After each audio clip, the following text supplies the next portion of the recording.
서울의 한복판, 항상 분주한 명동거리를 조금 벗어난 곳에 작은 오피스텔에 사는 지수라는 여성이 있었습니다. 그녀는 항상 바쁜 일상 속에서도 가족과 친구들에게 아낌없이 사랑을 주는 그런 평범한 직장인이었습니다.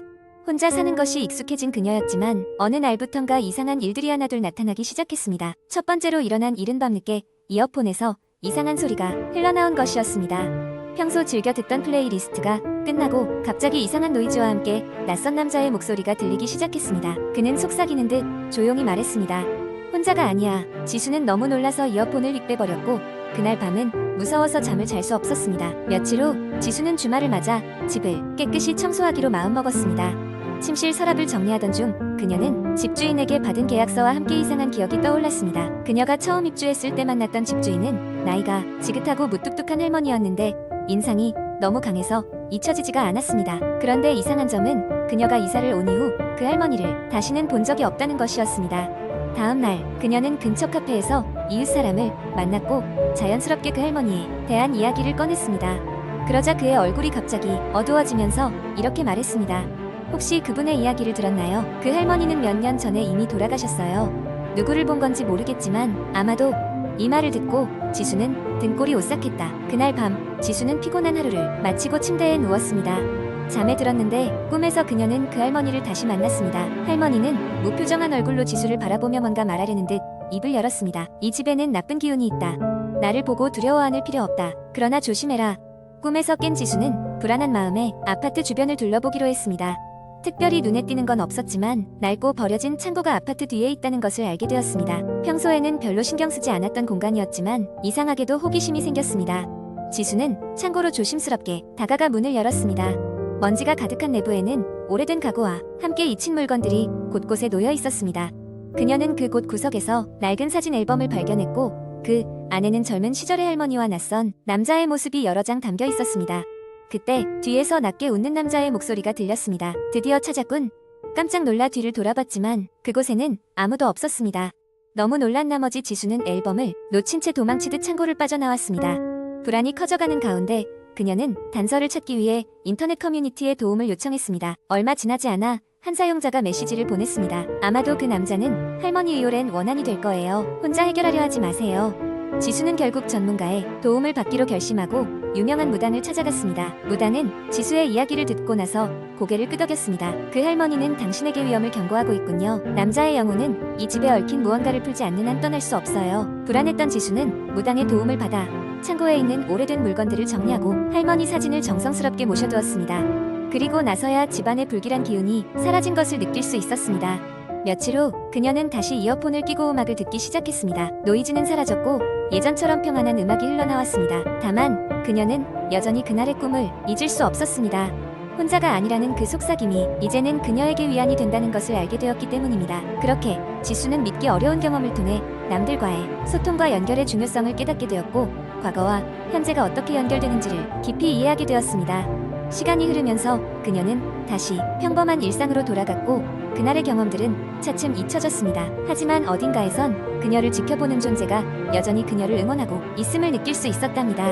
두 번째 이야기, 한국 인터넷에는 다양한 공포 이야기가 존재합니다. 그중 한 가지는 대학 기숙사의 전설이라는 공포 썰입니다. 이 이야기는 대부분의 대학생이 한 번쯤 들어봤을 만큼 유명합니다. 이 글에서는 그 이야기를 최대한 길게 풀어보도록 하겠습니다. 서울의 한 대학 캠퍼스에는 오래된 기숙사가 자리 잡고 있었습니다. 이 기숙사는 일제강점기 시절에 세워져 한국전쟁을 거치면서 여러 모양으로 변해왔고 현재는 현대적인 외관으로 리모델링 되었지만 내부에는 여전히 옛날의 흔적들이 남아 있었습니다. 학생들은 이 기숙사가 학생들에게 몇 대를 걸쳐 전해져 오는 무시무시한 전설의 배경이라고 믿고 있었습니다. 전설은 1970년대로 거슬러 올라갑니다. 당시 이 대학에는 유난히도 부유한 가정에서 온 여학생이 있었습니다. 그녀는 외모가 출중했으며 학업 성적 또한 우수했습니다. 그러나 남모를 우울증에 시달렸던 그녀는 늘 외롭고 위축된 삶을 살았습니다. 그녀의 룸메이트는 그녀를 도와주고 싶었지만 여학생은 결국 자신의 고민을 끝내기 위해 극단적인 선택을 하고 말았습니다. 그 사건이 있던 밤 기숙사 건물에서는 창문을 여닫는 소리와 함께 무엇인가가 떨어지는 둔탁한 소리가 울려 퍼졌고 야간 순찰 중이던 경비원이 그녀를 발견했습니다. 당신은 너무 늦어서 어떤 조치도 할 수 없는 상황이었습니다. 이후 그 방은 봉인되었고 학생들 사이에서는 그녀의 영혼이 아직도 기숙사에 남아있다는 소문이 퍼지기 시작했습니다. 수년이 지난 후 대학 측은 그 방을 다시 개방하여 일반적인 기숙사 방으로 사용하기로 결정합니다. 처음 입주한 학생들은 아무런 일이 없을 거라고 생각했습니다. 하지만 밤이 되면 이상한 일들이 벌어지기 시작했습니다. 누군가 문을 두드리는 소리가 들리지만 열어보면 아무도 없었고 방 안에서 발자국 소리가 들렸습니다. 어느 날 밤 한 학생이 잠이 들었다 깨어났을 때 문 앞에 이상한 그림자가 서 있는 것을 보았습니다. 놀란 그는 불을 켰지만 그림자는 사라지고 없었습니다. 자신이 피곤해서 헛것을 본 것일 거라 위안했지만 그 후로도 비슷한 일들이 반복되었습니다. 심지어는 손발이 얼어붙는 듯한 한기가 느껴진 날 없던 방의 구석에서 알 수 없는 여인의 목소리가 들려왔습니다. 여기서 나가 학생들은 기숙사 관리자에게 이 사실을 알렸고 대학에서는 성직자를 불러와 방을 정화하는 의식을 거행했습니다. 그 후로는 괴이한 현상들이 사라졌지만 여전히 그 방을 피하려 하는 학생들이 많습니다. 관리자는 누구나 그 방에서 묵는 것을 꺼려하기 때문에 필요할 때마다 방 번호를 바꿔가며 새내기들에게 배정하는 실정입니다. 오늘날에도 기숙사를 새로 배정받는 학생들은 친구들로부터 이 전설을 듣고 밤마다 침대맡을 조심스레 돌아보곤 합니다. 그 방에 배정된 기숙사는 여전히 밤만 되면 기분 나쁜 싸늘함이 감돌기도 한다고 합니다. 이야기의 진실 여부는 알 수 없지만 그 기숙사 방을 지나칠 때면 누구라도 슬쩍 뒤를 돌아보며 조금은 빠른 걸음으로 그곳을 벗어나게 됩니다. 이 전설은 사실 여부와 상관없이 대학생들 사이에서 매 학기마다 화제가 되고 또 다른 신입생에게 은연중에 전해지는 이야기도 되어 계속해서 살아남고 있습니다. 사람들은 이 이야기의 진위를 알기 위해 고대 기록을 찾아보기도 했지만 명확한 증거는 찾을 수 없었습니다. 그저 과거의 학생 기록과 당대의 신문 기사들이 있을 뿐 누군가가 이를 일으킨 장본인으로 지목받은 적은 없었습니다. 어느덧 이 이야기는 단순한 무서운 전설을 넘어 기숙사 생활의 일부로 받아들여졌고 학생들 사이에선 또 다른 이야기가 만들어져 가고 있습니다. 어떤 이는 이러한 이야기들이 룸메이트 사이의 유대를 강화한다고 말하기도 합니다. 어둑어둑한 밤, 작은 방 안에서 귓속말로 서로의 두려움을 토로하며 놀라운 사건이나 기묘한 소리를 함께 분석하기 때문입니다. 이로써 대학 기숙사의 전설은 한 학기와 한 해를 넘어 다음 세대에도 계속해서 전해질 것입니다. 그 이야기의 진실 여부는 알 수 없지만 이미 그것은 학생들 문화의 일부분으로 자리 잡고 있습니다. 이처럼 공포의 이야기는 때로 우리에게 두려움을 주지만 또한 인간의 본능적 호기심과 교류의 매개체가 되기도 합니다. 그렇게 이 이야기는 오늘도 기숙사의 밤하늘 아래 작고 또렷한 목소리로 이어지고 있죠.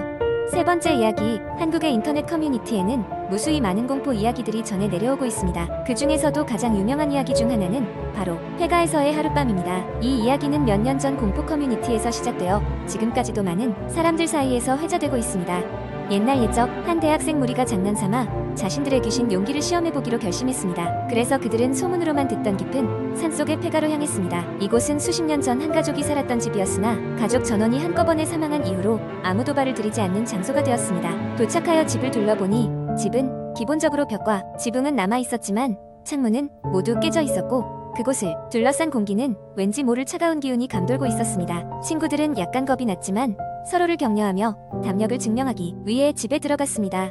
집 내부는 더욱더 음침했습니다. 바닥에는 먼지가 가득했고 어둠이 내린 저녁이라 플래시라이트가 없었다면 아무것도 보이지 않았을 것입니다. 친구들은 각자 손전등을 준비해왔고 잊고 집을 탐험하기 시작했습니다. 모든 방을 꼼꼼히 살펴보던 중 한 친구가 갑자기 찬 바람을 느끼고 뒤를 돌아봤습니다.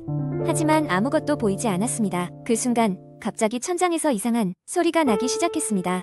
마치 무언가 끌리는 소리 같았지만 어느 누구도 천장에 가까이 가려고 하지 않았습니다. 그들은 서둘러 1층으로 돌아와 거실에 모였습니다. 한 친구가 이제 충분하니까 돌아가자 라고 말했지만 다른 친구가 이를 비웃으며 더 볼 것도 없다니 너무 겁쟁이 아니냐고 말했습니다. 결국 그들은 전부 다시 용기를 내어 이번에는 2층으로 올라가 보기로 했습니다. 2층에 올라서니 문이 한 개 더 있었습니다.